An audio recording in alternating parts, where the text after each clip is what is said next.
Nay, ano yung ginagawa mo? Anak, tila nakakita ng multo ang Nanay Carol ni Amara nang balingan siya nito ng tingin. Dali-dali rin itong tumayo mula sa kanyang kinauupuan. Tinatanong po kita, Nay. Anong ginagawa mo? Mas malakas na ang boses ngayon ng dalaga. Ano? Hindi nito alam ang sasabihin. Pilit na hinahanap ang tamang salita na kanyang babanggitin. Napapikit ng mariin ng dalaga. Labis-labis ang pagpipigil niya ng kanyang galit na gustong sumabog sa kanyang dibdib. Nay naman! Tumulo na ang luha ni Amara dahil sa awa sa kanyang ina. Tingnan niyo nga po ang itsura ninyo. Hindi ho ba kayo naaawa sa sarili ninyo? Basang-basa ang damit ng nanay niya dahil sa dami nitong hinuhugasang pinggan. Patunay na roon ang pinigapang damit pagkatapos tumayo sa maliit na silya. Muling nabaling ang tingin niya sa lapag. Sa kabilang banda ay may malaking kawa at kaldero na siguradong huhugasan pa din. Anak, sige na, pumasok ka na lang dun sa loob. Makisiya ka sa mga pinsan mo. Ngayon ka lang nabakante sa pag-aaral. Sulitin mo na. Magbibigay din ng pasalubong ang tito mo na galing sa ibang bansa. Siguradong bibigyan din kayo ng kapatid mo. Nay naman, hindi mo ba nakikita? Ginagawa nila kayong alila. Hindi namin sila kailangan kung magiging ganitong trato po nila sa inyo. Pamilya natin sila, anak. Ito lang ang kaya kong iambag sa tuwing may handaan. Hindi ka noon ang nakikita niya. Parang hindi ka pamilyang turing sa kanyang ina ng mga kamag-anak ng tatay niya. Alam niyang walang-wala ang pamilya nila. Mas nakakaangat ang kanilang mga kamag-anak. Ngunit hindi tama na sa tuwing nagkakasiyahan ng mga ito ay laging dadalhin ng nanay niya sa kusina para magluto at paghugasin ng mga pinagkainan. Walang sabi-sabi na kinuha ni Amara ang kawa at kaldero. Umiiyak na inis-is iyon ng dalaga. Hindi niya pinansin ang kanyang ina. Masakit na makita iyon na umiiyak. Ngunit wala nang masasakit pa sa maliit na tingin ng mga kamag-anak nila rito. Anak, doon ka na lang sa loob. Sige na. Nay, tutulungan ko na po kayo. Pagkatapos nito, uuwi na tayo at hindi ka na babalik dito. Matigas niyang sambit sa kanyang ina. Dali-daling pinunasan ni Amara ang kanyang luha. Hindi niya alam kung bakit ganito lang sila kung maliitin ng mga kamag-anak nila. Dahil ba sila ang pinakamahirap sa kanilang pamilya? O dahil hindi nakapagtapos ang kanyang nanay dahil sa pagiging sakitin nito noong kabataan nito? Nay, hindi po ganito ang pamilya.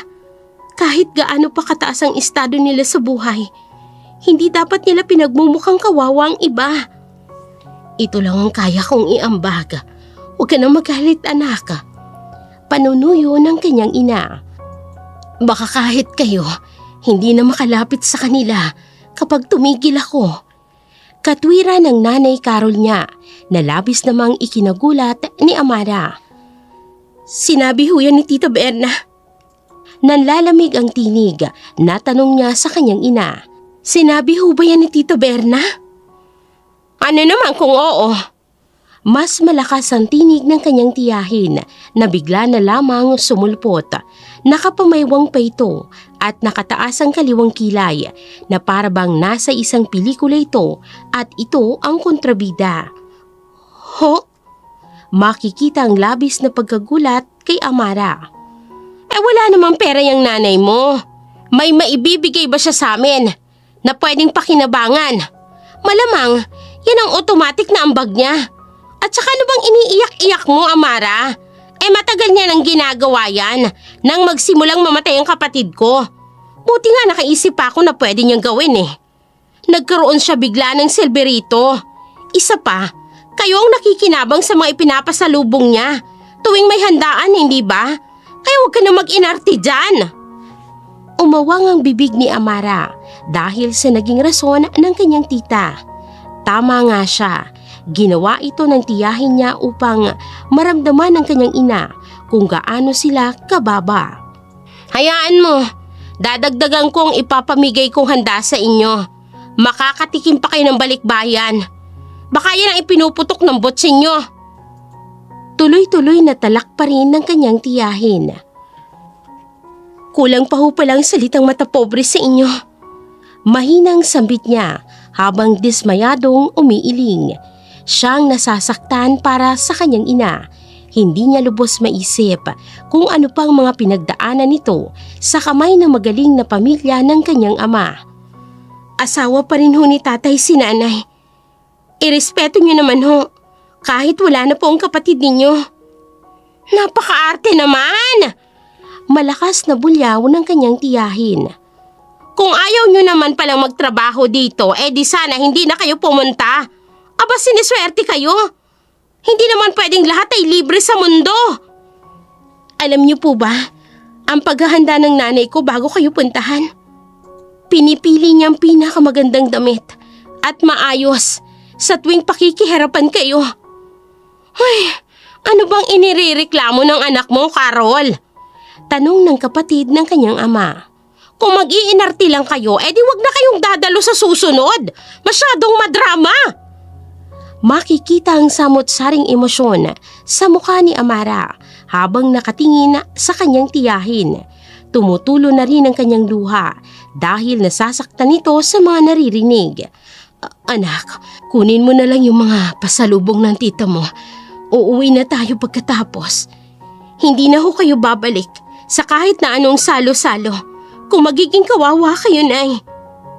Malamig niyang sambita matapos makita ang tilamsik ng mantika sa kamay ng kanyang ina. Halos hindi kayo pinagtatrabaho ni tatay sa loob ng bahay. Buhay reyna rin kayo. Kung ituring niya noong nabubuhay pa siya. Tapos hahayaan niyo po na ganito kayo tratuhin ng mga kamag-anak niya? Dali-daling itinago ng kanyang ina ang kamay nito sa likuran habang hindi pa ito makatingin ng diretso sa kanyang anak. Uuwi na ho tayo. Kukunin ko lang yung mga gamit ko. Hintayin mo ko sa labas. Kahit na masama ang loob sa kanilang mga kamag-anak, pinili pa ring tapusin ng dalaga ang hugasin na malaking kaldero at kawa. Saka lumabas para hintayin ang kanyang ina. Nabaling pa ang tingin ng dalaga sa ibang mga kamag-anak nila na tila ba nagpatay mali siya. Walang nagtangkang lumapit o mangumusta man lamang sa kanila. Pare-parehas na pinapanigan ng mga ito ang kanyang tita Berna. Siguradong ang habol ng mga ito ay makakuha ng pasalubong at kung ano-ano pang suhol mula rito. Dati, ang akala niya ay normal lamang ang ganito kung ituring sila ng mga kamag-anak nila. Ngunit ngayon, naiintindihan niya na hindi lahat ng tao ay kaya silang pakisamahan katulad ng dati, lalo na ngayong wala na silang pera. O ayan! May padabog na ibinigay ni Tita Berna niya ang isang supot ng pansit at isang supot ng pasalubong. Isipin mo pa hindi ko kayo binibigyan ng balikbayan o kaya hayan na. Salamat, Berna. Pilit ng ngiti ng nanay niya habang makikita ang labis na pagkapahiya nito sa mukha nito. Mabilis ang naging paglabas ni Amara sa bahay ng kanyang tiyahin. Hindi niya na kayang magtagal pa sa loob nito. Tila ba sasabog na naman siya dahil sa matinding galit. Anak, tawag muli ng kanyang ina. Hintayin mo naman ako. Kung siya lang ang masusunod, gusto niya munang hindi ito kausapin.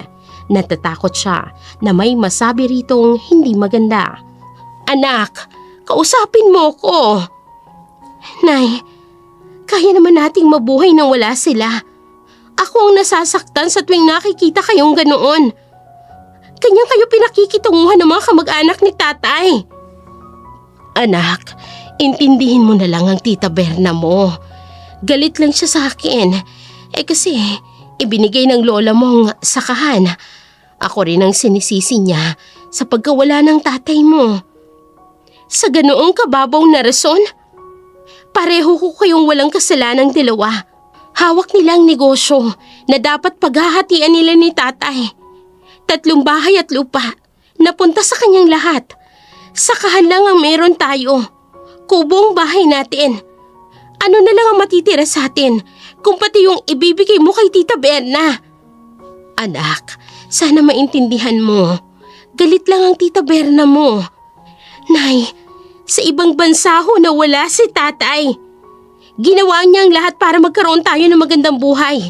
Bilang padre de pamilya, wala po tayong kasalanan kung nawala siya ng maaga. Isang malalim na buntong hininga ang kanyang pinakawalan. 4 ang anak ni Tita Berna niya at ang bawat isa sa mga ito ay nagmamay-ari ng pinamana ng lola niya na dapat sanay paghahatian ito ng kanyang ama. Dahil ang bunso na lamang ng Tita Berna niya ang wala pang pamana, kaya ang target nito ay ang sakahan nila na ipinaglaban niya nga huwag maibigay dito dahil sa kabuhayan nila doon nakasalalay. Hindi ito mangyayari kung buhay pa si tatay. Hindi niya hahayaan na apihin ka ng ganito ng kapatid niya, Nay. Nasasaktan niyang sambit sa kanyang ina matapos huminga ng malalim para hindi na tumulo pang muli ang kanyang luha. Kayo nilang ni Bunso ang meron kami. Huwag mo pong hayaan na pati ikaw mawala sa amin dahil sa pagpupumilit mo na maging parte pa kami ng mga kamag-anak nating matapobre. Kaya namin ang wala sila, pero hindi ang mawala ng ina. Patawad anak, pasensya na kung nagalit ka. Pasensya na rin po kung nasabi ko ang mga ito, inay. Sinsero niyang sabi bago kunin ang mga dala nito. Hinawakan niya rin ang kamay nito upang kahit papano ay hindi na nito isipin na nagalit pa siya. Pagka-uwi sa kanilang bahay, ang bunso niyang kapatid agad ang sumalubong sa kanila. Pumunta kayo kila tita. Hindi niyo mala ako sinama. Nagtatampong bungad ng bunso nila. May pasalubong nga si nanay. Magugas ka na ng kamay mo. Kumain ka na roon. Baka manghiyayat ka pa. Pagbibiro niya sa kapatid na nakanguso na ngayon dahil sa pangaasar niya. Hindi rin maiwasan na pisilin ang pisngi nito. Sa bakanting kubo tayo? Tanong ng pinsan niyang si Bea. Mukhang nakutuban nito ang nangyari. Tara. Malayang tinanaw ng dalaga ang sakahang naiwan sa kanila ng kanyang ama. Hindi man gaanong kalakihan ang kinikita nila sa pag-ani dito dahil sa maliit na bintahan. Nakakatulong naman ito para maitawid sila sa susunod na mga buwan. Ano, ginawa na namang katulong ni tita? Tanong ng kanyang pinsan. Tama ka nga ng hinala. Malalim na buntong hininga ang kanyang pinakawalan. Malakas talaga ang kutob ko. Kapag umuuwi si tita galing sa handaan o kaya sa reunion ninyo, sinong hindi magtataka kung parati siyang may inuuwing basang damit? Bakit hindi ko man lang napansin kaagad? Naghihirap na siya, wala man lang akong alam. Nasasaktan niyang sabi sa kanyang pinsan. Paano mo naman mapapansin kung masyado kang abala sa pag-aaral at sa pagkuha ng mga raket? Nakataas ang kilay na tanong ni Bea sa kanya. Noong namatay naman si tito, masyado pa kayong bata nun. Ano bang malay natin kung bakit ayaw niyang pinapapunta sa handaan ninyong nanay mo? Nakangiti pa siya kapag ipinapakita ang pasalubong niya. Hindi lahat ng nakangiti masaya, Amara. Makahulog ang sambit ng kanyang pinsan. Alam mo, pilit kong iniintindi si tita. Kahit na anong tanong ko sa isipan ko, bumabagsak pa rin ako sa isang sagot. Ano naman yun? Isa ring ina si tita, Amara. Lahat ng pagtitiis kaya niyang gawin para sa mga anak niya. Walang kahit na anong salitang makakatumba sa pagmamahal ng isang ina. Hindi ko mamimiss sa mga magulang ko kasi nandyan si tita. Hindi lang siyang nanay sa atin. Siya din ang naging tatay natin. Nabaling ang tingin niya sa kalangitan. Muling nanumbalik sa isipan niya ang ginawa sa kanila. Nagalit ako kanina. Abay dapat lang. mukhang hindi na nila papupuntahin si nanay. Oh, ano naman? Mataray na tanong ng kanyang pinsan. Alam mo, kung akong nasa kalagayan mo, mas pipiliin ko na lang ang lumayo. Malapit ka nga sa pamilya mo. Hayop naman ang turing sa'yo. Baka ibalik ko pa ang balikbayan na pasalubong nila at handaan nila, no? Na kay nanay pa rin ang desisyon. Bia, siya ang masusunod kung gusto niyang maging ganyan pa rin. Yung turing sa kanya. Malungkot niyang sabi. Kamag-anak pa rin namin sila. Kahit ang kapalit noon yung kapanatagan ng isip mo. Isang malalim na buntong hininga ang pinakawala na ng kanyang pinsan. Hindi kaya deserve ni tita na maramdaman na masyado siyang mahirap. Napakabait ng nanay mo, Amara. Kapag nagkaroon nga tayo ng oras, ayusin natin ang bahay kubong ito. Puro box na lang ang nakatira dito. Ano bang pinaglalagay niyo kasi dito? Natawa siya sa sinabi ng kanyang pinsan. Ewan niya rin sa kanyang ama. Mahilig mangolekta ng kung ano-ano. At sinasabing kayamanan nito ang mga iyon. Hindi nila mapakialaman ang laman niyon dahil sa nanay niya. Hanggang ngayon, kahit matagal na, ay nagluluksa pa rin ito sa pagkawala ng kanyang ama. Lagi tuloy nakalak ang pinto at sa labas lang sila nakatambay ng kanyang pinsan. Naalala mo yung sinabi ni Tito? What if may kayamanan talaga sa kubo? Natawa naman si Amara dahil sa sinabi ng kanyang pinsan. Gutom lang yan. Kumain ka na rin sa bahay. Baka nahanginan ka lang. Alam mo naman si tatay. Mahilig gumawa yun ng kwento para takutin tayo nun. Baka ganun din ang iniimbento niyang kayamanan.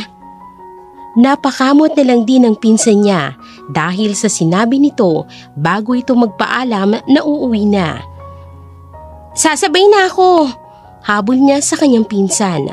Sus! Natakot ka lang magpunta na mag-isa sa putikan, Amara. Maaga pa kasi tayo bukas. Sus! Rason pa more! Maagang nagising kinabukasan si Amara para pumasok sa unang klase dahil irregular ang pinsan niyang si Bea kaya hindi sa lahat ng unit ay magkaklase sila. Ganoon na lamang ang paglalaho ng ngiti niya nang makita ang anak ng kanyang tita Berna na nakangisi sa kanya. Kaklase niya rin ito. Aba, may pangiti-ngiti na naman. Paano kasi? Enjoy ang lahat ng handa kagabi. Pagpaparinig ng pinsan niyang si Chloe.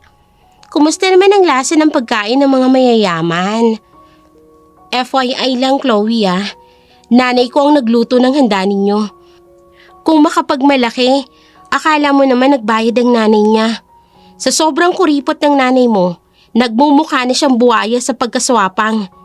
Hindi pa tatalong sambit ni Amara. Sinasabi mo bang buwayang nanay ko? Hindi makapaniwalang tanong ni Chloe sa kanya. Ikaw ang nagsabi niyan, hindi ako. Sasabihin ko yan kay Mami. Baka bayaran ka pa ng 1 taong sweldo mo sa palayan. Mayabang na sambit naman ng kanyang pinsan. Kahit yung electric fan na gamit mo, donation pa yan ng mami ko. Natawa naman si Amara sa kanyang pinsan. Kung makaasta ito ay parang nanay nito. Parehas na mahangin ang dalawa.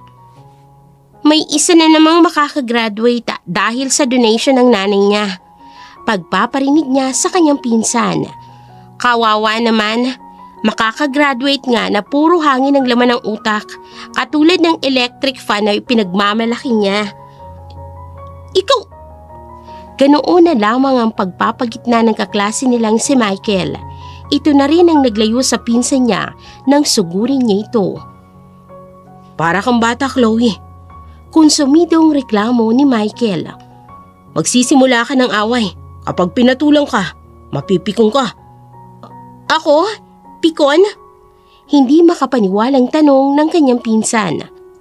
Kahit anong pagsusumikap niyo ng nanay mo, sabukirin pa rin kayo mabubulok. Desmayadong napailing si Amara bago balingan ng tingin ang kanyang pinsan. Yung taniman na binabanggit mo, yun ang pilit na kinukuha sa amin ng nanay mo. Hindi ko alam kung buhaya ba si Tita Berna o tao pa. Mapanlamang na nga, inggitera pa. Hindi yata talaga lalamig ang ulo ko sa inyong magnanay. Anong sabi mo sa mami ko? Tila ba isang tigring, susuguri na naman siya ng kanyang pinsan. Kung hindi ito hawak ng kaklase nilang si Michael, ay baka nakalmot na naman siya nito. Sapilitang pinaupo ni Michael ang kanyang pinsan sa upuan nito na malayo sa kanyang pwesto. Ewan ko na lang talaga sa iyo, Chloe. Bakit bang hilig mong simulan si Amara? Alam mo namang wala kang panama dyan pagdating sa pangiinis. Kahit anong sabihin mo dyan, hindi yan mapipikon sa'yo nang basta-basta. Hayaan mo na, Michael. Pag-aawat naman ng dalaga sa kaklase. Sabi ko sa iyo kung hindi sa electric fan pinaglihi si Chloe, baka sa lata talaga. Hindi yan nakakaintindi. Maingay lang. Puta! Watch your mouth, Chloe. Malakas na sigaw ng kanilang professor na kadarating lamang. Hindi ko ito tolerate ang ganyang behavior sa klase ko. Pero hindi po ako may kasalanan, ma'am. Giit naman ni Chloe. Isang malalim na buntong hininga ang pinakawala ng frop nila bago ito magsalita. Kalat na sa ibang frop ang ganyang pag-uugali mo, Chloe. Hindi porke maraming donation ang mami mo rito, may karapatan ka ng umasta ng ganyan. I won't tolerate rudeness in my class. Do you understand? Masama pa rin ang titig ng pinsan niya sa kanya. Parang kahit ang pagsisimula nito ng gulo ay sa kanya pa rin ibinibintang. Nang mga sandaling yun, nakaramdam ng kaba si Amara. Pakiramdam niya may gagawing hindi maganda ang kanyang pinsan. Sa ugali nito, hindi imposibleng hindi ito gaganti. Eyes on the board! May hahabulin pa tayo bago ang exam! Ganoon na lamang ang malalim na pagbuntong hininga ni Amara. Mukhang hindi na yata talaga sila magkakasundo ng kanyang pinsan. Hanggang ngayon, hindi pa rin alam kung bakit galit na galit din ito sa kanya, katulad ng tita Berna niya sa kanyang ina. Congratulations na agad. Running for summa cum laude ka raw. Nakangiting bati ni Michael sa kanya. Nagulat din ako. Salamat. Kaya gagalingan ko pa, Michael. Nakangiting sambit niya rito. Nagulat ka pa niyan sa talino mong yan. Tutor ka pa nga namin dito Congrats din sa inyo. Balita ko, posibleng maging cum laude ka rin. Ha? Pansin ang pagkahiya ng kaibigan niya na napakamot pa sa kanyang ulo. Sana hindi mausog at matuloy talaga, Amara. Ikaw pa ba, Michael? Masipag ka kaya? Ikaw naman. Maganda. Nahihiyang napangiti na lamang si Amara sa kaibigan. Kahit nalaman niya na ang magandang balitang yun, hindi pa rin nagpakakampante ang dalaga. Kailangan niya pang pagbutihan hanggang sa dumating ang araw na aakyat na siya sa entablado ng may karangalan.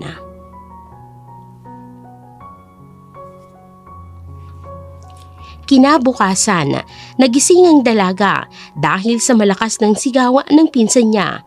Noong unay, wala siyang balak na pansinin yun dahil sanay na siya sa asara ni Bea at ng kapatid niya.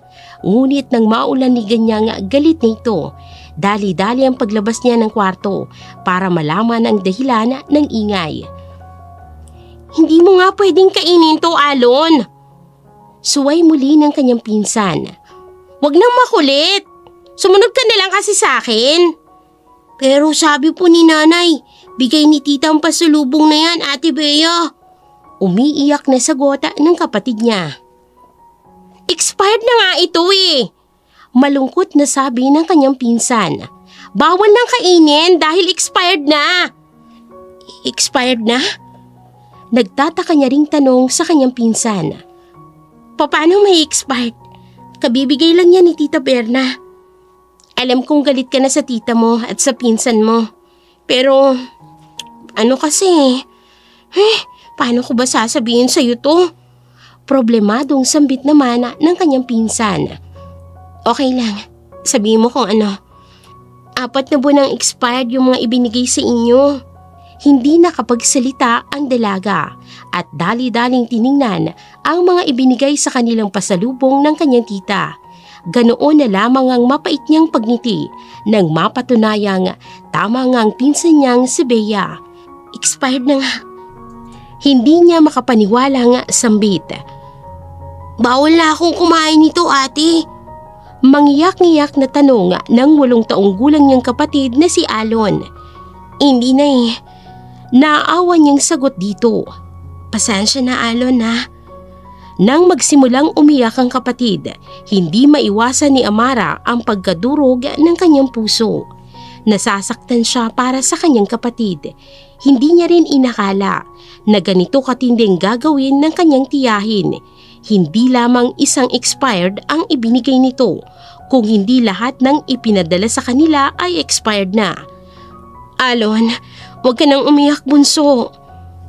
Pagpapatahan nito sa kanyang kapatid.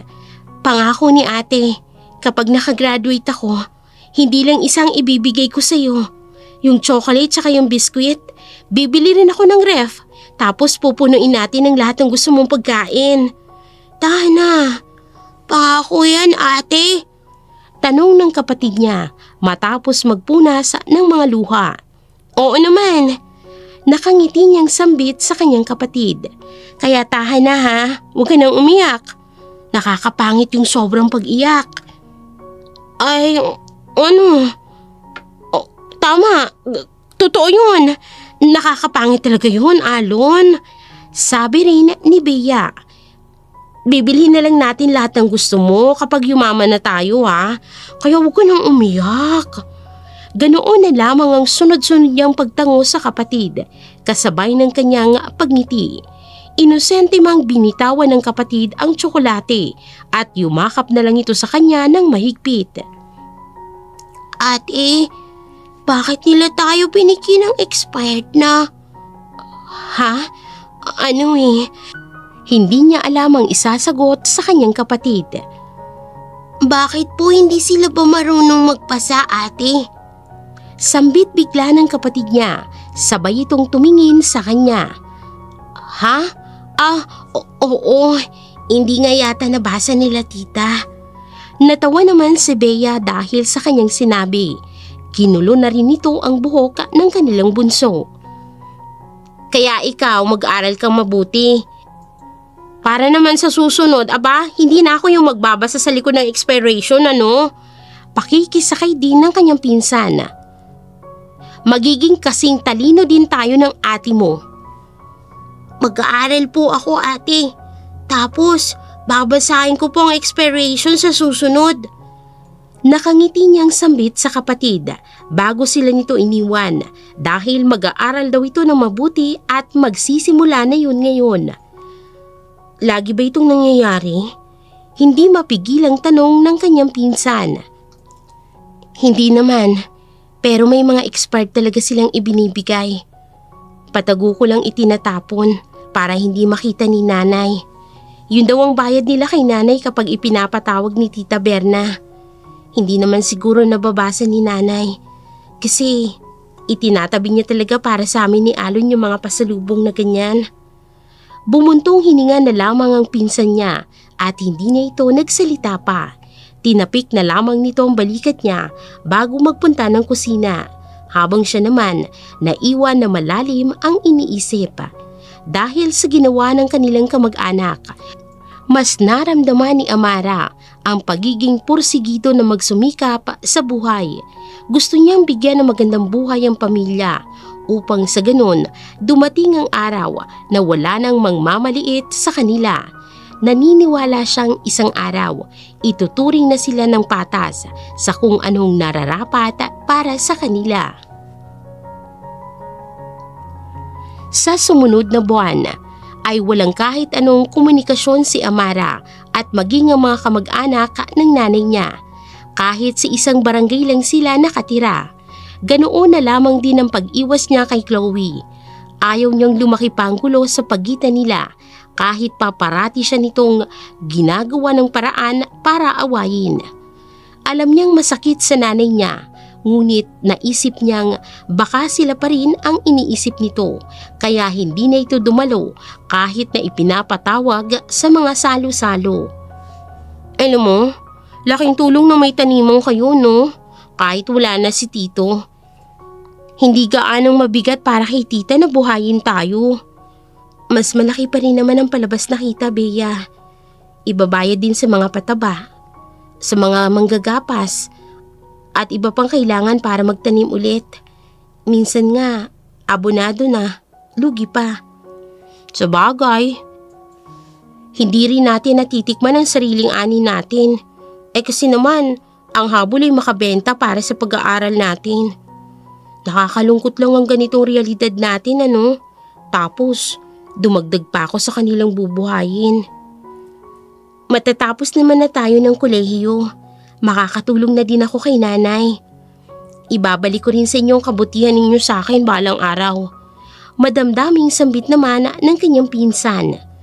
Hay nako, ang drama mo talaga.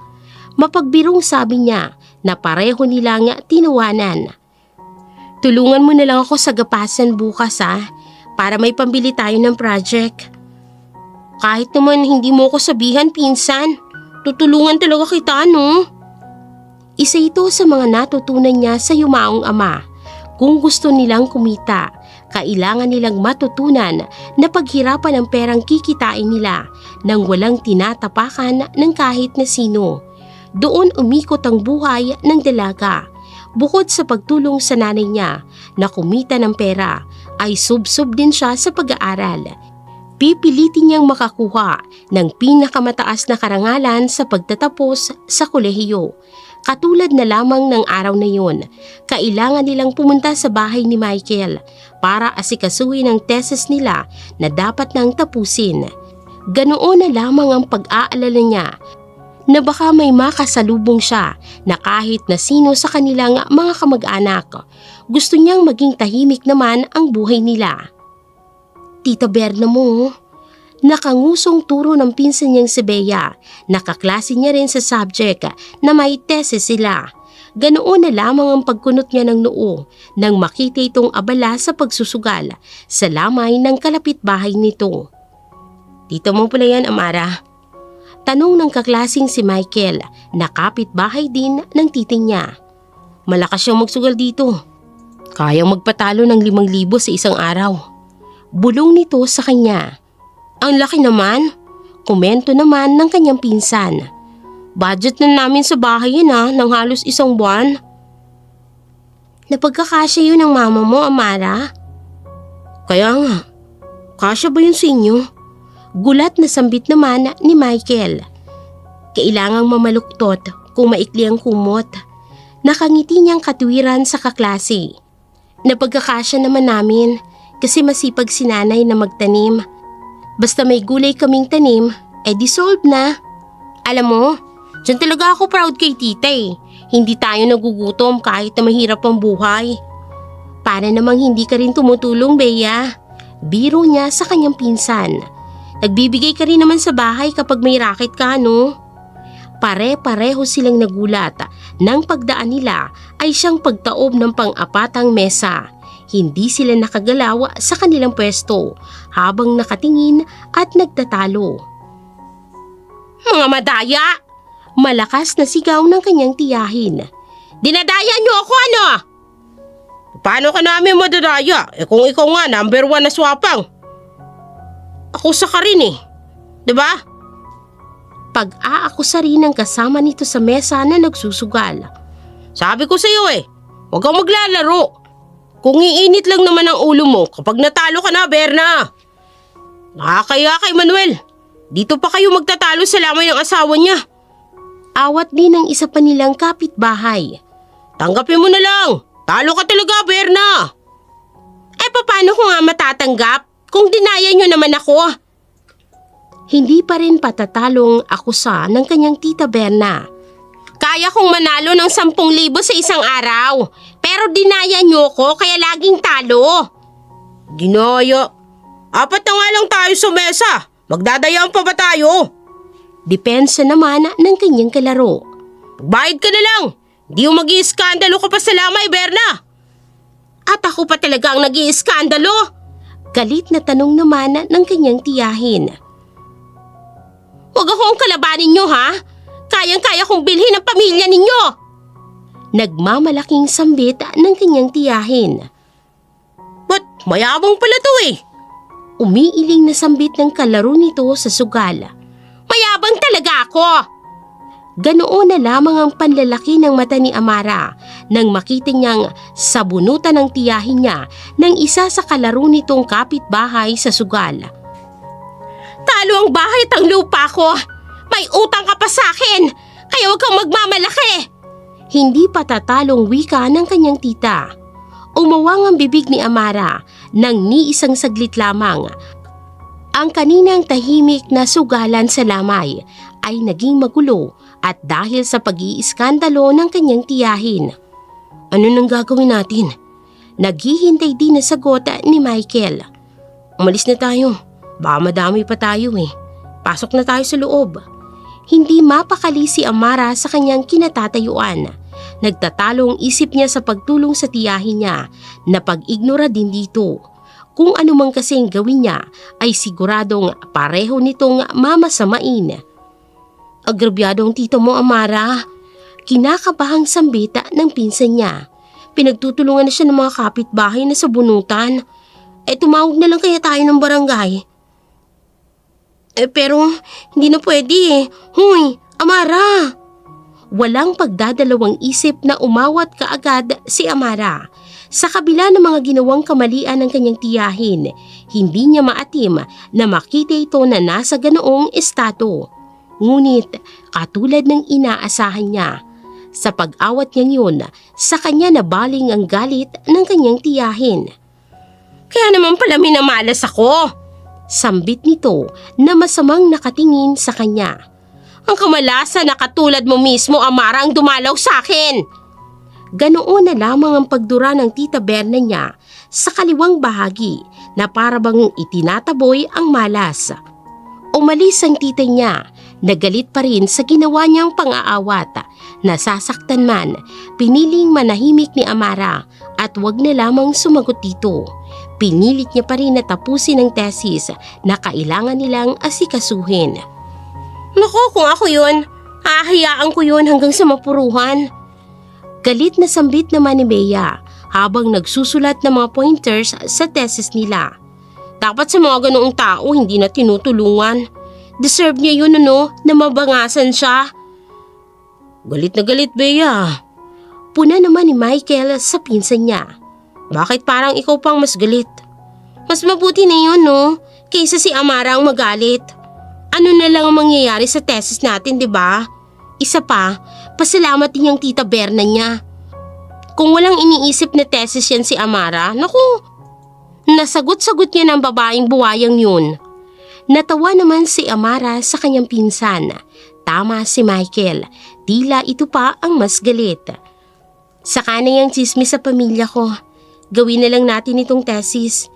Hindi tayo tutulungan ng mga chismis na yan na makapasa. Nerd talaga? Umiling na sambit naman ni Bea.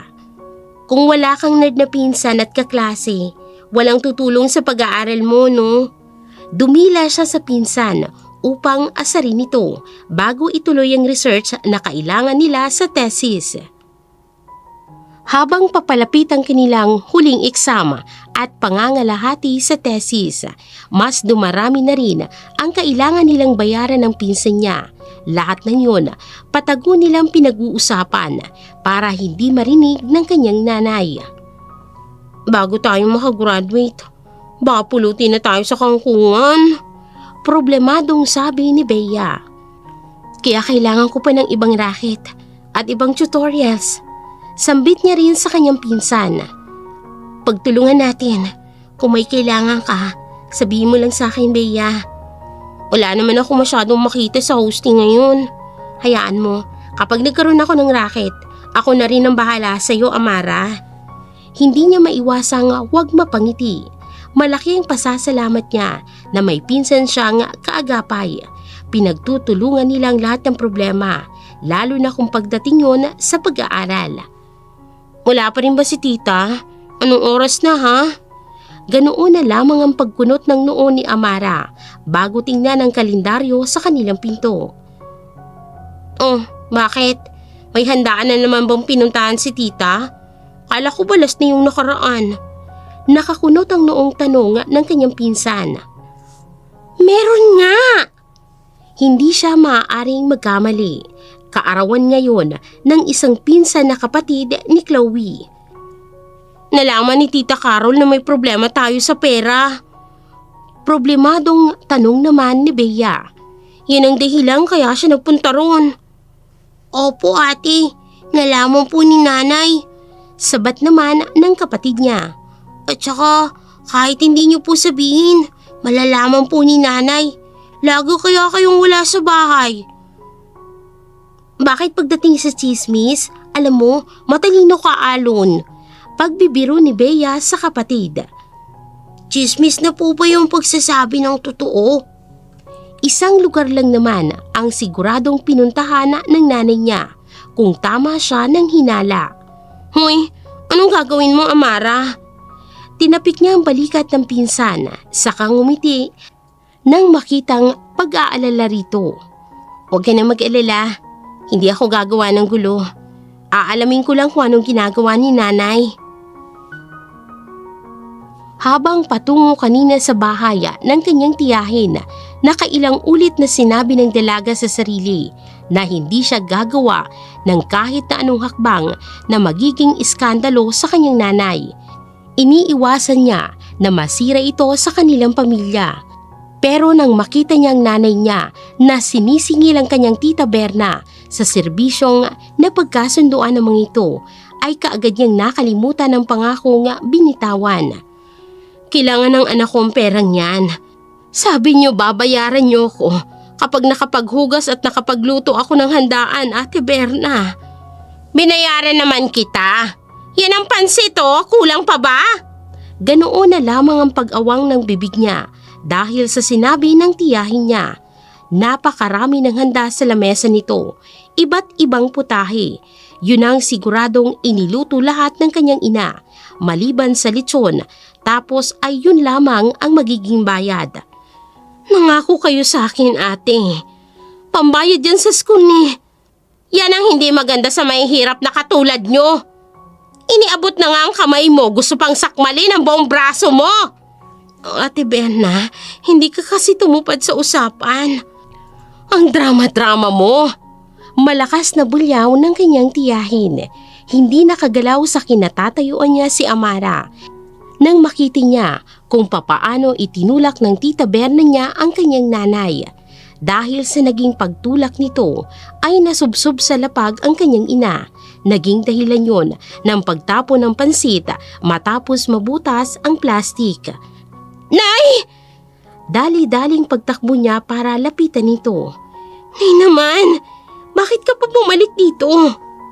Pinagpaganyang damit nitong nabuhangin na. Wala pa kasi akong kita sa palayan. Wala naman akong ibang alam na trabaho bukod sa pagluluto.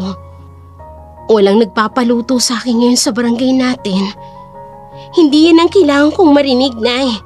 Kaya ko naman Kinakaya ko. Para hindi mo na ako isipin ang mga pambayad namin sa school. Kaya bakit ginagawa mo pa rin ito? Sabi ko tama na Ganoon na lamang ang pagbaling muli ng tingin ng dalaga sa iba nilang mga kamag-anak. Patay mali siya pa rin ng mga ito, kaya ganoon na lamang ang malalim na paghinga ng dalaga. Bago pa man may masabing masakit na salita, isang desisyon ang nabuo sa kanyang isipan. Tahasan at walang pagdadalawang isip, inilabas ni Amara ang 2 Tupperware sa kanyang bag. Tuloy-tuloy na nagtungo siya sa kusina para kumuha ng mga handa. Anong ginagawa mo? Galit ng tanong ng tiyahin sa kanya. Saan ka kumuha ng kakapalan ng mukha mo? Parang walang narinig na ipinagpatuloy pa rin ni Amara ang pagsandok sa mga handa, sabay lagay sa Tupperware. Habang ginagawa yun, sumagi sa kanyang isipan ang ilang taon at hindi patas na pagturing sa kanila ng kanyang tiyahin.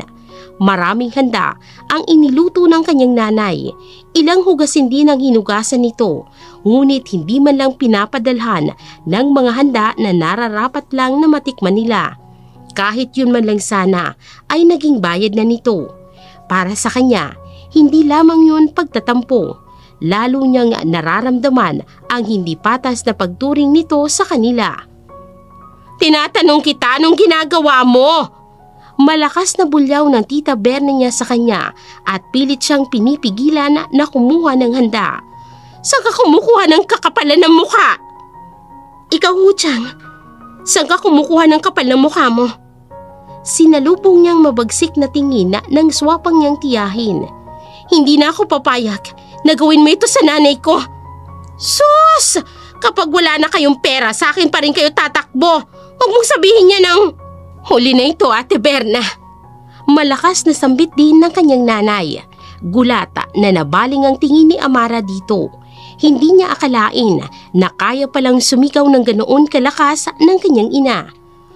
Nagbakasakali ako na hindi mo gagawin ang ganitong panlalamang mo. Nagtiis ako kasi ayokong malayo ang mga anak ko sa mga kamag-anak nila. Pero tama si Amara.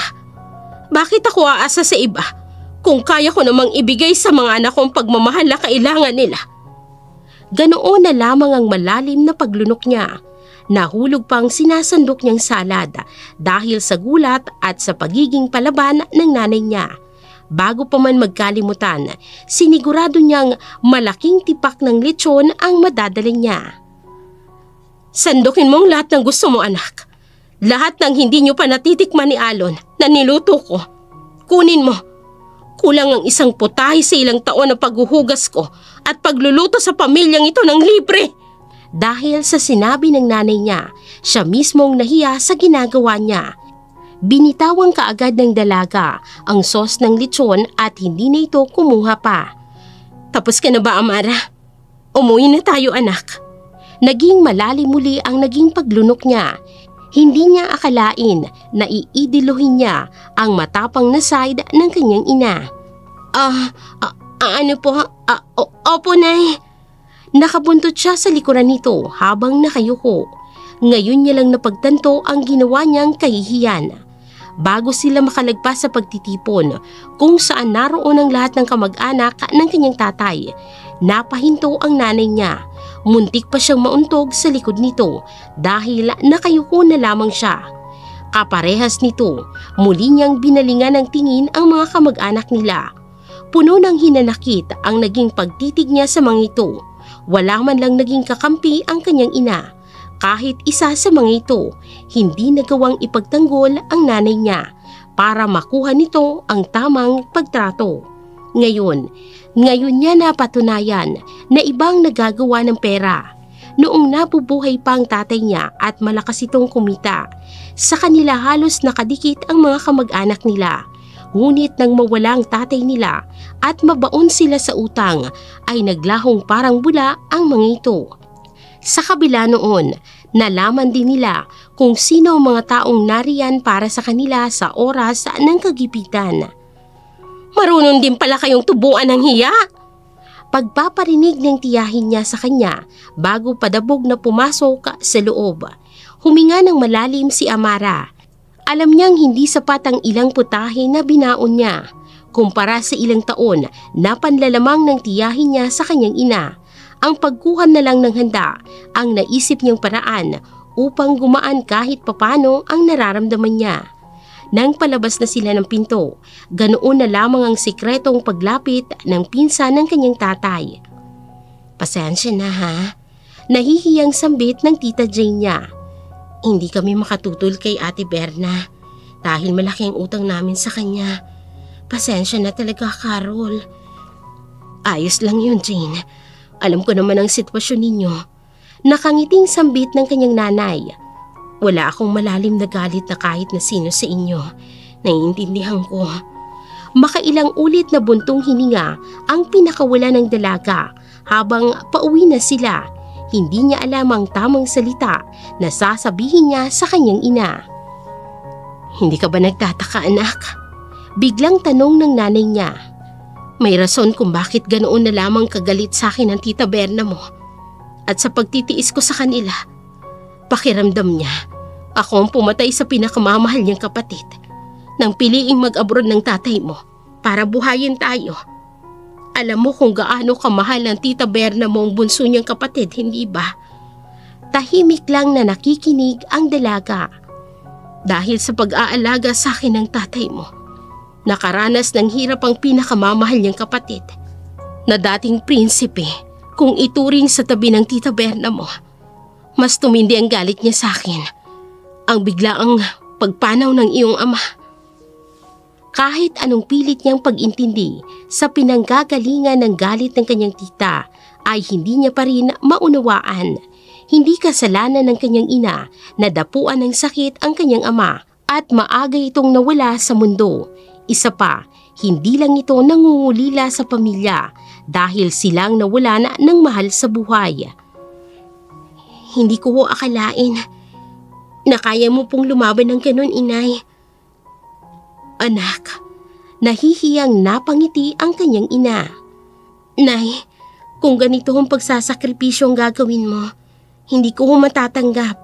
Hindi ko kaya na makita ang nanay ko na tinatapakan ng iba.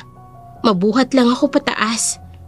Matigas at buo ang sambit nito. Salamat ho sa paglaban ninyo para sa sarili ninyo ngayon. Idol ko na ho kayo, inay. Natawa ang kanyang ina bago siya nito mahigpit na yakapin.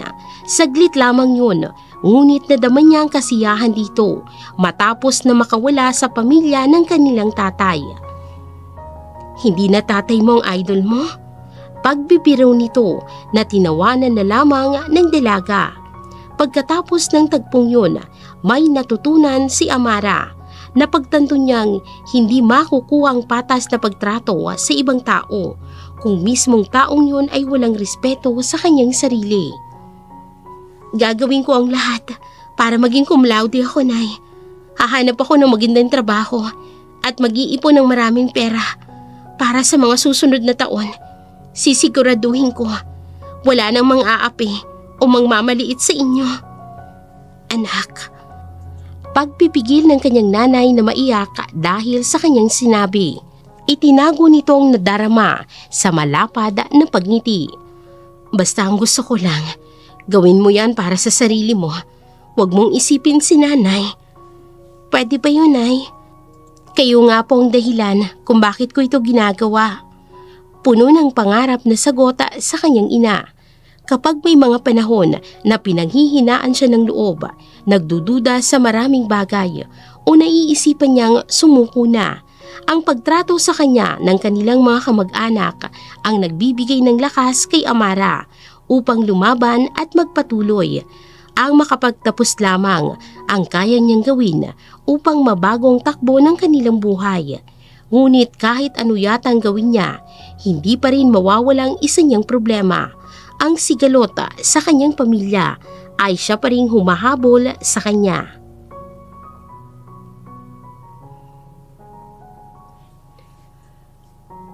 Normal na araw niya lang na maituturing ang pagpasok niya sa kanilang klase. Puyat siya dahil sa magdamag na pagre-review. Ibinigay niya ang best niya, lalo pat finals na nila. 2 subject na lang ang kailangan niyang gawin para matapos na ang lahat ng exam. Ngunit nang ipasa na nila ang kanilang test paper, ganoon na lamang ang pagtataka niya nang kunin ni Chloe at ilukot-lukot ang papel na gumulong mula sa kanyang upuan. Kaparehas ng test paper natin, oh. Oh my gosh! Maarting sambit ng kanyang pinsan. Nandaya ka, Amara!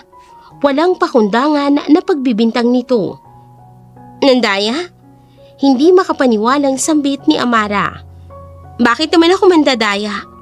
Huwag kang nabibintang, Chloe. Ma'am! Loko! Test paper talaga natin to. Bakit may printed na sagot? Paano magkakaroon ng ganyan ng estudyante? Pakiramdam ni Amara ay nasa kanyang tingin ng lahat ng mga sandaling yon. Tila hinuhusga na siya kaagad ng mga ito kahit hindi pa man napapatunayan ang akusasyon. Dama niyang matinding tibok ng puso niya na para bang lalabas na sa kanyang dibdib. Lalo na nang balingan na siya ng tingin ng kanyang professor.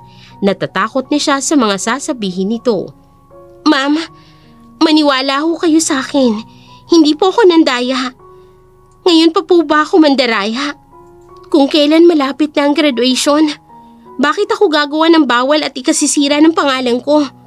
Katwira naman ni Amara. Malay mo, matagal mo na yung ginagawa. Siyempre, sino ba namang aamin sa kasalanan niya? Kapatid ng sinungaling ang magnanakaw. Katulad ng ginawa mong pagnanakaw sa handa ng kapatid ko. What a low-class PG. Chloe, watch your mouth! I won't tolerate your rudeness in my class. Saway ng kanilang professor habang nakatingin pa rin sa test paper na lukot-lukot. Hindi pa rin ito makapaniwala na napunta sa klase nito ang answer key. Maniwala po kayo sa akin, ma'am. Hindi po ako nang daya at hindi po ako nang daya kahit kailan. Lahat po ng score ko sa aking exam. Lahat po yun pasado dahil pinaghirapan ko yun. Sigurado niyang sambit sa kanilang professor. Kaya ko pong patunayan yan. Kung kailangan ko pong i-retake ang exam, gagawin ko. Kung kailangan po ng recitation, kung duda pa rin kayo, gagawin ko. Desidido si Amara na sabihin yun. Hindi siya papayag na masayang ang lahat ng pinaghirapan niya. Hindi maglalaho ng ganun-ganun lang ang pangarap niya na maging cum laude sa kanilang batch dahil lamang sa akusasyon na walang basihan. Ang future ng pamilya niya ang nakasalalay. Paiimbestigahan ko ang nangyari, Miss Salonga. Paalala ng kanyang guro. Hanggat wala pa kaming nakikitang katunayan, wala kang dapat na ipag-alala, Amara. Ganoon na lamang ang malalim niyang paglunok matapos na tapikin ng kanilang professor. Kaya naman pala nakakakuha ng matataas na score parati. Pagpaparinig ng isa sa mga kaklase niya. Nandaraya naman pala. Talagang sa'yo pa yun ang galing pagkatapos mong magpabuhat sa thesis natin. Hindi pa tatalong sambit ni Bea sa kaklase nila. Nagsasabi lang naman siya ng totoo. Depensa naman ni Chloe. Hindi naman mukhang mapagkakatiwalaan yan kahit panapinsang ko yan. Enough! Malakas na sigaw ng kanilang professor. Malalaman niyo magiging desisyon pagkatapos lahat ng exam. Maging patas po sana kayo, ma'am. Lahat po kami naghirap para lang maipasa ang mga subject. Segunda naman ang isa sa mga kaklase nila. Kung makapagsilita kayo ng ganyan parang hindi kayo nanghingi ng tulong kay Amara. Siya nga itong laging nagtsatsaga na turuan kayo. Tapos ngayon, parang may mga amnesia na. Pagpaparinig ni Michael sa kanilang mga kaklase, makikita na hindi nito nagugustuhan ang mga naririnig dahil sa matinding pagkuyom ng kamao. Bakit naman ang daming ahas sa klase na to? Pilit nang ngumiti ang dalaga nang tapikin niya si Michael. Ayos lang, Michael. Lalabas din ng totoo. Dalawa na lamang ang kailangan niyang i-take na eksama.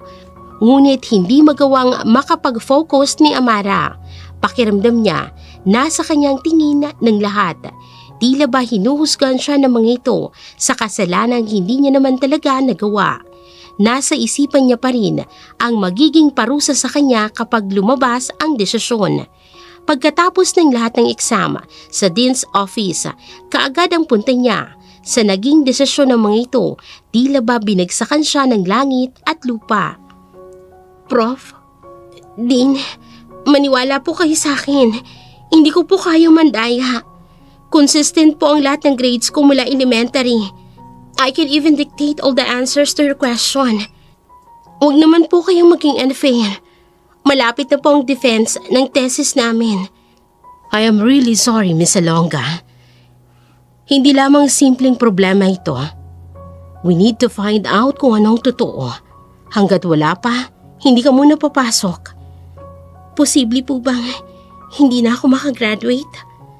Sa malungkot na pagguhit sa mukha ng kanyang professor at sa pagtingin ng ibang direksyon ng kanilang dean, sigurado si Amara na yun ang magiging kapalaran niya sa oras na walang maipakitang prueba. Oh, anong sabi niya, pinsan? Nag-aalalang tanong ng kanyang pinsan. Ano? Hindi ka naman nila tatanggalin, ano? Hindi nila pwedeng gawin yun? Aba, malapit ang graduation, di ba? Kailangan nilang... Hindi mo na ako pwedeng pumasok sa mga susunod na araw, Bea.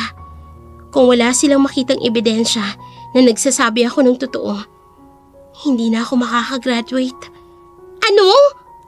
Ganoon na lamang ang malakas na pag-iyak ni Amara nang yakapin siya ng kanyang pinsan. Hindi pwedeng hindi ako makagraduate ngayong taon, Bea. Hindi kakayanin ni nanay ang pagpapaaral sa akin. Hindi yan mangyayari, pinsan. Hahanap tayo ng paraan. Gagawin natin ang lahat. Natatakot ako, Bea. Natatakot ako. Hindi niya napigilang pag-amin dito. Yun ang katotohanan.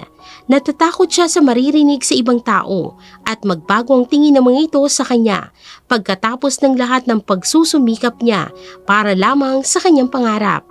Kapag nangyari yun, ang nanay niyang higit na maapektuhan sa magiging tingin ng lahat sa kanya. Magtutulungan tayo. Gagawa tayo ng paraan. Pagpapalakas ng loob sa kanya ng kanyang pinsan. Hahanap tayo ng ebidensya na hindi ka nandaya. Hindi kami titigil ni Michael hanggat hindi nila nalalaman ang totoo. Huwag mong ipaalam kay nanay, pinsan. Mangako ka, hindi ito dapat malaman ni nanay. Huwag kang mag-alala, yan din ang gusto kong mangyari. Sagot ka agad ng kanyang pinsan. Ayokong malaman to ni tita. Sali niyo rin naman ako dyan. Sabi naman ni Michael na kanina'y kailangan pa nilang awatin dahil sa pagtatanggol nito sa kanya. Alam kong hindi mo magagawa yun, Amara.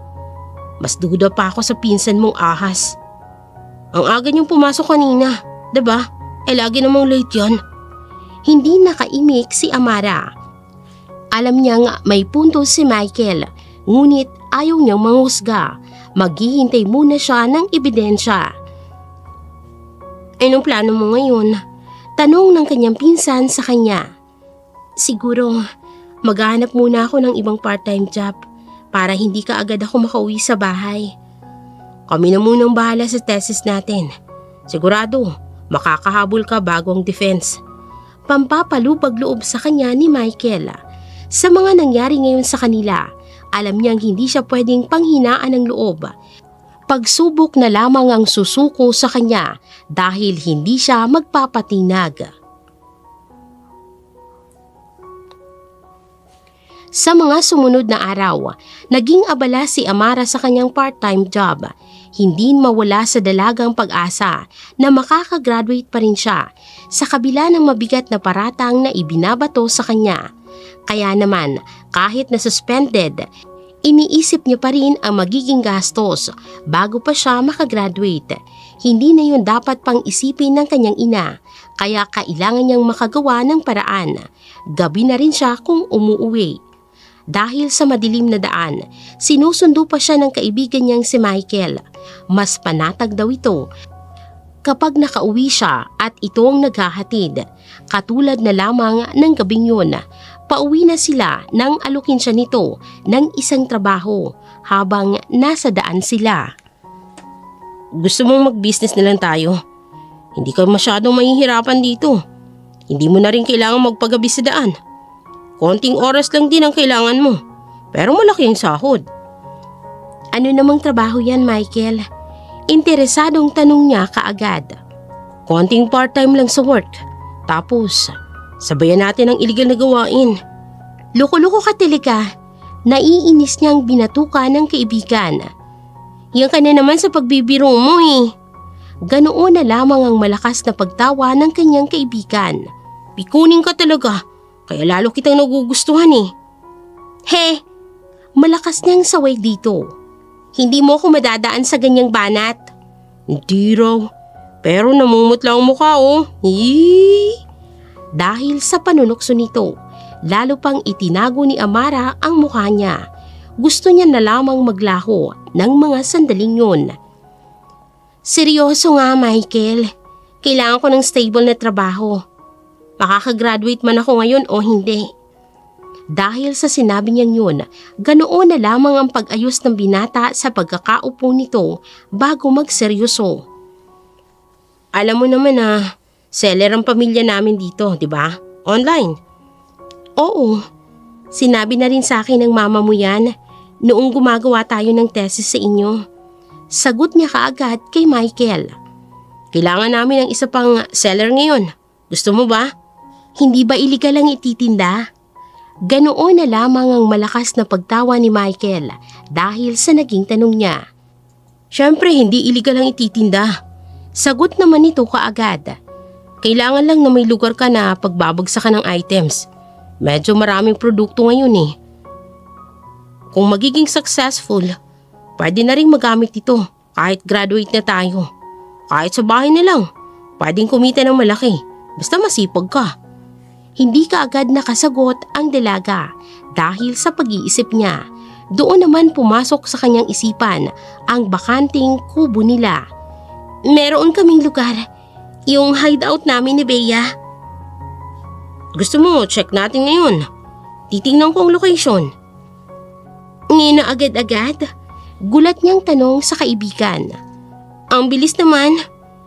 Tiwala ka kaagad na kaya ko? Ganun naman kapag business, Amara. Kailangan open-minded ka. Natawa na naman siya sa sinabi ng kaibigan. Ewan niya ba, kapag si Michael ang nagsasalita, kahit hindi naman ito nagpapatawa, ay natatawa pa rin siya. Talo mo pang agent sa pyramid scam ha? Tumatawa pa rin na sambit nito. Pero sige, dahil atat ka, puntahan na natin ngayon. Tara na! Excited pang sabi ni Michael ng mga sandaling yun habang papunta sa kanilang bahay kubo. Hindi maintindihan ni Amara ang kakaibang excitement na kanyang nararamdaman. Hindi na rin nagawa pang makapagpaalam sa kanyang ina kahit alam niyang ito ang unang tutol sa pagbubukas nila sa bahay kubo. Sensitibo pa rin ito kapag gamit ng tatay niya ang pinag-uusapan. Medyo maalikabok pa rito ha, tsaka maraming box. Dito kasi nakatambak ang lahat ng gamit ni tatay eh. Hindi naman maitapon ni nanay dahil may memorya siya rito. Yung iba riyan hindi pa nabubuksan. Umiiyak kasi kaagad. Kaya kami, di na rin kami nagbubukas nito. Ako pa nga pinapahawak niya ng susi kasi hindi niya kayang pumasok sa loob. Malaki rin pala to ah. Puna naman ni Michael nang makapasok na sila sa loob. Sa loob ng bahay kubo, makikita ang mga kahon ng kanyang tatay at kung ano-ano pa ang nakalagay. Ang iba roon ay mga damit nito, mga uniforming pantrabaho. At kahit pa ang kanilang mga photo album ng masaya nilang pamilya. Kung gugustuhin niya, pwede niya itong ayusin at ialis ang mga hindi na kailangan. Ngunit matindi ang respeto niya sa nararamdaman ng kanyang ina. Alam mo dati, hindi ko naramdaman na mahirap kami, Michael. Hindi yun ipinaramdam ni tatay. Kahit gaano man kahirap ang buhay, na ibibigay niya sa amin ang lahat ng pangangailangan namin. Hindi kami nagugutom. Lagi pa kami may pasalubong kapag umuwi siya. Kaya nahirapan kami na magtrabaho siya sa ibang bansa. Nabibili man namin lahat ng pangangailangan namin. Nakakapundar, ngunit pakiramdam namin, may kulang pa rin. Mahirap palang mangulila sa taong nakasanayan mo ng kasama. Kaya nang mawala siya sa amin, ganoon na lamang ang pagpagsak namin. Lahat ng napundar namin nawala. Kasi hindi makapagtrabaho si nanay. Araw-araw lang siyang tulala. Hindi maintindihan ng dalaga ang nararamdaman niya ng mga sandaling yun. Ganoon siya kabilis na nakapagsabi ng nararamdaman dahil siguro masyado siyang komportable sa kaibigan. Isa pa, ganoon na lamang din ang pagragasa ng emosyon sa kanya. Pasensya na ha, ang dami ko bang sinabi? Nahihiyang tanong niya rito. Tipid lang nang umiti si Michael bago ito nagsalita. Normal lang naman ang nararamdaman mo, Amara. Nasanay kasi tayo na nandyan ang presensya niya. Kaya nung nawala, daman natin na may kulang. Pwede ka naman magsabi sa akin eh. Handa naman ako makinig lagi. Ganoon na lamang ang pagsilay ng hindi maitagong ngiti. Bukod sa pinsan niyang si Bea, masaya siya na may isang Michael din na nakakaintindi sa kanya. Madali niyang nasasabi ang mga nasa isip at nararamdaman niya. Siguro bukas maglilinis ako rito. Pag-iiba niya sa usapan upang itago ang kanyang nararamdaman. Para sa susunod, makakapagsimula na ako Hindi na naituloy ni Amara ang susunod niyang sasabihin nang masagi niyang isang kahon na punong-puno ng gamit. Dahil sa pagkakalaglag nun ay nagkalat kaagad sa kawayang sahig ang lahat ng nakalagay doon. Amara, nakikita mo bang nakikita ko? Gulat na tanong ni Michael. Nakikita ko. Mabilis niyang sagot sa kaibigan na nauutal pa. Parang kailangan kong masampal muna. Hindi na napigilan ng dalaga na sampalin ang kanyang sarili. Kailangan niyang makasiguro na tama ang kanyang nakikita. Mga ginto, Amara. Ginto nga, Michael. Hindi niya rin makapaniwalang sambit. Bakit may ginto rito? Malakas niyang bulalas. Nang mga sandaling yun, tila hindi nagpoproseso ang utak niya. Masyadong nabibiglang dalaga sa kanyang nakikita. Dali-dali ang pagsisilid niya ng mga ginto sa kahon. Nang makita ni Michael na natataranta siya, ito na rin mismong nagsarado ng bahay kubo matapos siyang palabasin. Kinuha rin ito ang kanyang kamay at ang kahon nang mapansin ng binata na nanginginig siya sa natuklasan. Pagka-uwi sa kanilang bahay, ang nanay niya'y nag-aabang pala sa pagdating niya ang siyang sumalubong sa kanila. Mabilis ang naging pagpasok nila sa bahay, sa kanila inilak ang pintuan. Anak, napano ka? Naguguluhang tanong ng kanyang ina. Bakit parang nakakita ka ng multo? Hindi lang po multo, tita. Mayamang multo po. Eksaheradong sambit ni Michael sa nanay niya. Inilapag nito ang box na may lamang nilamukos na papel kasama sa mga baso kung saan sa loob nun ay nakalagay ang mga ginto. Hindi kaagad yun madaling mapapansin dahil nasa loob ito ng mga babasaging baso. Ay, Diyos ko! Saan galing ito, anak? Bulalas na tanong ng kanyang ina at napadasal pa ito sa nakita. Nay, ito yung box na galing sa ibang bansa. Na bumalik sa atin nang mamatay si tatay. Hindi mo binuksan.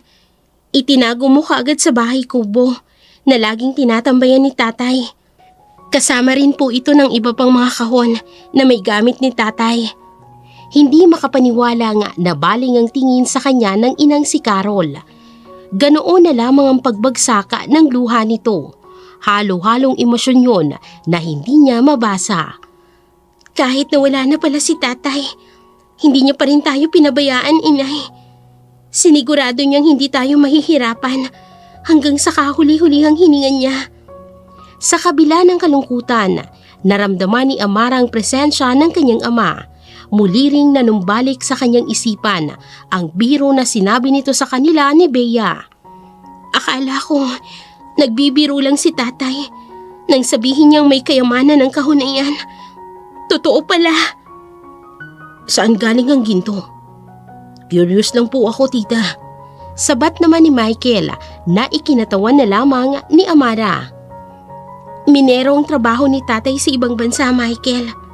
Malayong malayo sa corporate job dito sa Pilipinas. Hindi niya pinalagpas kasi malaki ang pasahod doon kumpara dito. Isa pa, galante ang amo nila at kaibigan niya pa. Napakunot ang noon nito. Hindi kaagad naintindihan ni Michael ang gusto niyang sabihin. Pinamanahan yata si tati ng ginto, Michael. Ngayon naiintindihan ko na kung anong kayamanan ang sinasabi ni tatay na ibinigay ng amo niya na ikatutuwa namin pagbalik niya rito sa Pinas. Hindi pa rin siya makapaniwalang kwento kay Michael. Barya lang ito sa amo ni tatay, pero napakalaking halaga nito, Nay. Ngayon na pumasok sa kanyang isipan ang magiging malaking pagbabago sa kanilang buhay dahil sa lihim ng kahong ibinibida ng kanyang ama.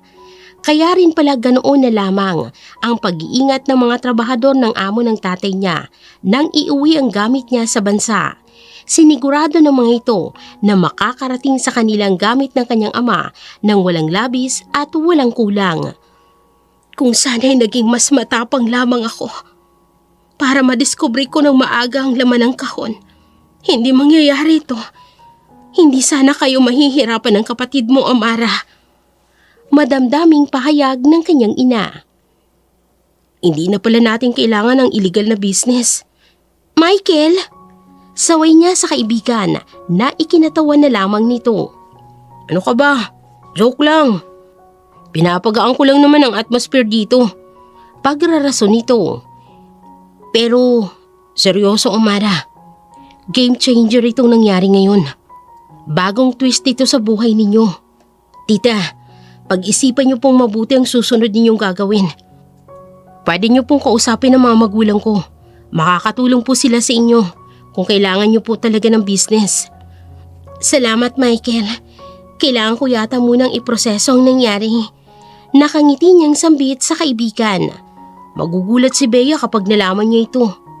Hindi lamang magugulat ang kanyang pinsan, siguradong mas magiging emosyonal pa ito dahil sa kanya at magpapasalamat dahil hindi niya kailangang pahirapan pa ng gusto ang sarili. Muling nabaling ang tingin niya sa kahon. Hindi siya maaaring magkamali ng desisyong gagawin. Kahit na ilang pirasong ginto pa ang mapasa kamay, kung mali ang magiging paggamit nila ay maaaring mawala itong lahat sa kanila. Sa mga sumunod pang araw, hindi niya na alam kung ano pang swerteng patuloy na lumalapit sa kanila. Nagulat na lamang si Amara nang ipatawag siya sa university na pinapasukan niya. Lumabas na raw ang resulta ng cheating allegation sa kanya. May ebidensyang nakita na naset up lang siya ng pinsang si Chloe dahil sa donation na ibinibigay ng kanyang tita Berna. Madali nitong nagawa ang plano, kasama na roon ang pagkuha ng answer key para iset up kay Amara. Umabot ang issue na yun hanggang sa nakatataas at naging dahilan ng pagpapatalsik kay Chloe sa university kahit pa malapit na ang graduation. Sana raw ay magsilbing aral iyon na hindi lamang sa kanyang pinsan kung hindi sa iba pa na kayang makasira ng pangarap ang iba pang pansariling interes. Congratulations, anak! Nagbunga ng lahat ng paghihirap mo. Ikaw ang nakakuha ng pinakamataas na karangalan sa university. Proud na sambit ng kanyang ina. Hindi ko alam kung paano mo napagsabay-sabay ang lahat. Pagkatapos ngayon, sinisimulan nyo na rin ang business ninyo ni na Michael at ni Bea. Salamat, Nay. Nakangiting sambit ng dalaga sa kanyang ina. Naging posible po ito dahil nariyan kayo sa likuran ko. Siguradong masaya ang tatay mo sa lahat ng mga narating mo. Nakangiti niyang pinunasan ng luha dahil sa kasiyahan. Sigurado siya roon, magiging panatag na rin ang tatay niya. Habang nakatingin ito sa kanila ngayon, unti-unti na nilang naiaangat ang business na sinimulan at sa tulong ng gintong nakuha nila. Kung sana'y nagkaroon lang ako ng lakas na loob na tingnan ang gamit ng tatay mo, hindi niyo siguro naranasan ang maghirap, anak. Umiling ang dalaga dahil sa sinabi ng kanyang ina. Hindi niya sa ganoong paraan yun na nakikita. Alam mo, Nay, natuklasan natin ang sorpresa ni tatay sa tamang panahon. Naisip ko lang, tinadhana na iparanas muna sa atin ang kahirapan para maging leksyon at refleksyon natin ito sa mga susunod nating gagawin. Kasi kung hindi ko naranasang maghirap, baka hindi akong Amara na nasa harap mo. Baka wala akong ganitong kapalaran at hindi ako nagsumikap na mag-aral na mabuti at tumayo sa sarili kong mga paa. Yun ang totoong nararamdaman at iniisip niya. Magsusumikap ako, Nay. Hindi mapupunta sa wala ang lahat ng iniwan ni tatay para sa atin. Sa mga sumunod na buwan at taon, nag-focus si Amara sa business na kanyang sinimulan. Kahit na mahirap, iginapang niya na mas mapaunlad pa yun sa tulong ng ginto na nasa kahon ng tatay niya. Palihim na nabili nila ang mga property na ibinenta ng pamilya ng kanyang tita Berna matapos nitong malulong sa sugal. Naging mas malaki na rin ang sakop ng sakahan nila na dating ilang hektarya lamang. Ngayon, hindi lamang isang ref ang ipinangako niya sa kapatid na pupunuin ng chocolate ang natupad. Sa kanilang ipinapagawang mansyon, 3 kanilang ref na siguradong ikatutuwa ng bunso nila. Dahil gusto niyang matulungan ang kanilang mga kamag-anak, sa kabila ng naging pagtrato ng mga ito sa kanila, lihim na nag-organisa si Amara ng family reunion. Walang nakakaalam na siyang may pakana ng ingranding handaan sa isang sikat na resort na nirentahan niya. Bago matulungan ng mga ito, gusto niyang subukin ng bawat isa kung paano sila pakikitunguhan matapos nilang ilihim ang naging pagyaman nila. Kaya naman kahit ang tita Berna niya ay inimbitan niya rin. May sari-sariling lamesa ang mga kamag-anak nila sa reunion na yun. Ayaw niyang maramdaman ng mga ito ng hindi patas na pagtrato dahil lamang sa katayuan sa buhay. Sa gitnang bahagi sila ng table na kaupo, hinihintay na lamang ng MC bago magsimula ang programa. Akala ko ba bawal ang hindi parte ng pamilya? Bakit nandito ang mga anay? Pagpaparinig ni Chloe. Siguro, surprise ito ng dad mo sa akin, ano Chloe? Sabi ko na eh. Palabas niya lang yung extended ang pagtatrabaho niya sa ibang bansa para mabayaran mga utang natin. Kayang-kaya naman pala. Mayabang naturan ng tita Berna niya. At talagang parang proud ka pa, Ate Berna. Desmayadong tanong ng kanyang tita Jane. Nahihirapan na magtrabaho ang asawa mo sa abroad, pero parang masaya ka pa. Nagagastos ng ganito kalaking pera. Nag-iinarte ka pa. Hindi ka makakarating sa ganitong engranding reunion kung hindi dahil sa asawa ko. Ano na, ma'am? Hindi ba natin paalisin ang mga anay na yan? Remember, hindi ako nakagraduate kaagad dahil kay Amara. Pinahiya niya ako. Nag-iinarting sambit ni Chloe. Nagmamalaking tumayo sa kinauupuan niya ang kanyang tita Berna. Nakataas pa ang kaliwang kilay nito at nakapamaywang na humarap sa kanila. Hindi ko alam kung bakit kaimbitado ng asawa ko rito. Masaya na sana ako sa sorpresa niya, pero dahil nandito kayo masisira pa yon. Feel na sambita ng kanyang tiyahin. Isang malalim na buntong hininga ang pinakawalan ni Amara.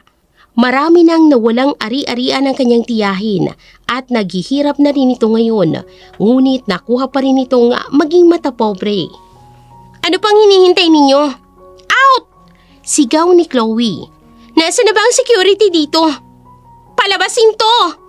Ito ang isa sa dahilan kung bakit itinago nila na nakakaunlad na sila sa buhay at hindi kaagad lumipat sa bahay na ipinatayo nila. Gusto niyang makita kung sino mga taong totoo at tingin sa kanila ng patas. Sa nakikita niya, hindi nararapat na tulungan ang mga katulad ng tita Berna niya. Hindi pa rin ito nagbabago at mukhang wala ng pag-asa na magbago. Hindi ko alam kung bakit inilihim ng asawa mo na siyang nag-setup ng reunion na ito, Ate Berna. Pero kung paalisin niyo si Amara, sasama na lang din ako palabas. Hindi ko na kayang manood lang sa pagmamaliit mo sa kanila. Nasasaktang pahayag ng kanyang tita Jane. Kahit kami, sasama na kami palabas. Segunda ng isa pa sa mga kamag-anak nila. Sana mapatawad mo kami, Carol. Nahihiyaring paghingi ng tawad ng isa pa nilang kamag-anak. Aba, hindi kami nagpunta rito para sa mga drama. E di sumama na lang kayo sa paglabas ni Carol. Singit din ng isa nilang kamag-anak na kumakampi pa rin sa tita Berna niya. Hindi naglalabas ng malaking pera ang asawa ni Berna. Kung iinit lang ang ulo nila. Lumabas na mga gustong sumama kina Jane. Nang marinig ng tita Berna niya na may kakampi pa rin nito, ay lalo pang lumakas ang loob nito na paalisin sila. Narinig mo, Carol? Kung ayaw niyong ipakaladkad ko kayo sa mga staff ng hotel na ito, lumayas na kayo. Nakataas pa rin ang kilay na sambit ng kanyang tita. Ano? Hindi pa kayo aalis? Kayo ang nararapat na umalis, tita Berna. Matapang na sambit ni Amara. Hindi lahat ay tungkol parati sa inyo. Nakiusap ako sa anak ko. Nabigyan kayo ng isa pang pagkakataon, Ate Berna. Pero totoo nga talaga, May mga taong hindi nagbabago. Katulad mo lang, hindi ka pa rin natuto sa kabila ng mga nangyari sa'yo. Wala nang ipinagmamalaki mong yaman. Kahit ang bahay na tinutuluyan mo ngayon ay naisangla mo na rin. Pero hanggang ngayon, matapobre ka pa rin. Desmayadong sambit ng kanyang ina. What did you say? Kayo ang nag-organize ng reunion na to? Maarting tanong ng pinsan niyang si Chloe, sabay tumawa. Ha! Wala namang kayong pera. Pwede na kayong umalis ng nanay mo, Chloe. Seryosong sambit ni Amara. Hindi ko akalain. Ngayong walang-wala na kayo, nakukuha niyo pa rin maging matapobre. Ganoon na lamang ang pagkawala ng ngiti ng kanyang tita Berna at ng pinsan niyang si Chloe nang damputin nito ng mga staff ng resort para palabasin. Walang magawa kung hindi ang magsisisigaw na lamang ang mag-ina dahil sa nangyari. Saglit na katahimikan ng namayanin sa reunion na yun nang makumpirma ng mga kamag-anak nila na sila nga talagang nag-organize ng salo-salo. Makikita sa mukha ng iba nilang kamag-anak ang pagkagulat. Matapos ang ilang segundo, saka na lamang nagawang ibalik ng dalaga ang tingin sa lahat, saka siya tipid ng umiti. Siguro, marami po sa inyong nagtataka sa biglaang reunion na ito. Alam ko po na ang iba sa inyo, napipilitan lamang na sumunod kay Tita Berna dahil sa pagkakautang sa kanya. Panimula ni Amara. Alam ko po na mahirap ang buhay. Kailangan niyong gawin ang dapat niyong gawin dahil sa utang na loob. Kaya po kung gusto ninyo, aalukin po namin kayo ng trabaho. Kahit ang mga nanay na nagbabantay ng anak nila, pwedeng kumita. Nasa inyo na po kung maniniwala kayo. Pahayag niya sa mga ito, hindi dahil sa pamilya nila mga ito ay kukunin na nila ng basta-basta sa trabaho. Dadaan pa rin sila sa mga training kung makapasa at magandang performance. Saka lamang nila tatanggapin sa business na itinayo nila. Nakangiting tumayo ang kanyang nanay Carol. Nang mga sandaling yun, naramdaman ng dalaga ang kaluwagan sa kanyang dibdib, kaya hindi niya maiwasang huwag mapangiti. Bakit mo ginawa yun, love? Nagtatakang tanong ng nobyo niya na ngayon ay si Michael. Katulad yan ng nanay niyang mabait. Konsumidong sambit naman ni Bea. Alam ko kasi ang pakiramdam na may utang na loob, love. Sagot ni Amara sa kanyang nobyo. Bakit ko sila bibigyan ng basta-basta na lang ng isda? Kung pwede ko naman silang turuang mangisda. Ayokong ako lang ang aangat. Ganoon ang realidad ng buhay para sa kanya. Hindi siya matututo kung hindi niya aaralin. Madaling maubos ang pera, ngunit hindi ang kaalaman. Yon ang gusto niyang pagtulong na maibigay sa pamilya sa kahit sino handang makipagsapalaran na harapin ang hamon ng buhay. Hindi siya magsasawang magbigay ng tsansa kung karapat-dapat naman ang pagbibigyan niya. At dito na po nagtatapos ang kwento para sa araw na ito. Sana po'y nagustuhan ninyo ang kwentong ito at kinapulutan ng aral. Muli, maraming salamat sa patuloy ninyong suporta sa ating channel.